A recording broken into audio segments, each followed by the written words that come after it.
And this links or intersects with what I would see as the nature of contemporary art. I don't want to use the word nature, but in this hurried way of speaking, I'm imprecise to some extent. I'm thinking of Duchamp's statement, can one make a work of art that is not a work of art?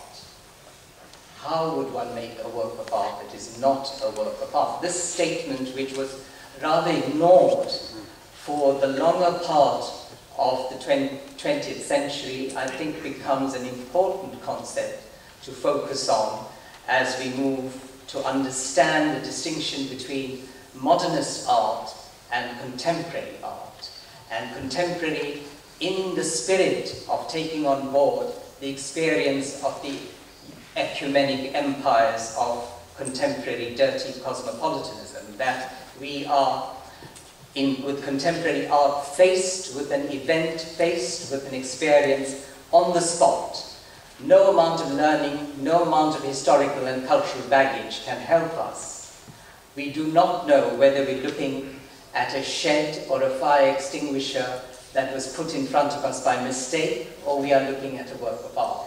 Such is the ground of uncertainty created by the artist, in which we are expected to enter and thrash out with the curatorial knowledge around the work what exactly this might mean and what sort of civil conversation the work then aspires. And I suppose I saw this in a most dramatic form in China, where vast numbers of very young people turned up to look at works of art, not knowing how to look at works of art, even works that were fairly conventional, that they began by really creating a wild scene of interaction, photographing the works, sending them off by mobile to friends in Beijing and in other cities, and then getting reports back, sending photographs of work. So the whole experience seemed to be both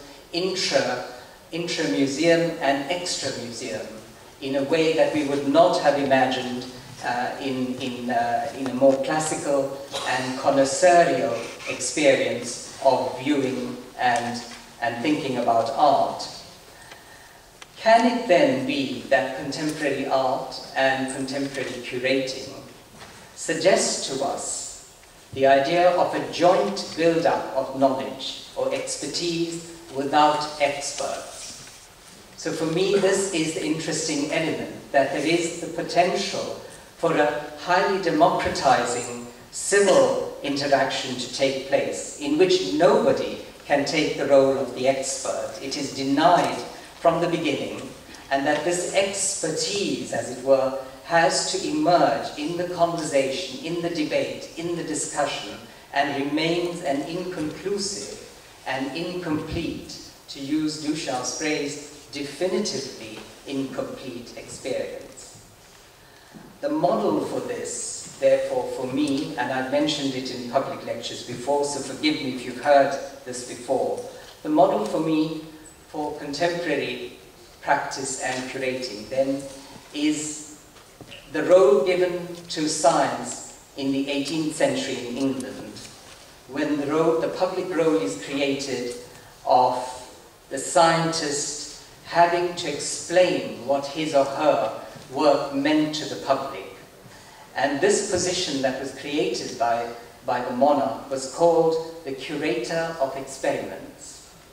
And the job was given, of course, to the great scientific mind of England, Robert Hooke, the great rival of Isaac Newton. The curator of experiments has to curate a spectacle through science in order to attract people to the wonders of science, as we say, in the cliched form. But he wasn't a conservator, he wasn't conserving and presenting conserved knowledge, but a creator of a spectacle on the spot for enlightenment and education through it. And it is with this notion of the curator of experiments that I want to end, and find, of course, that I have stopped at 5 instigations rather than 6.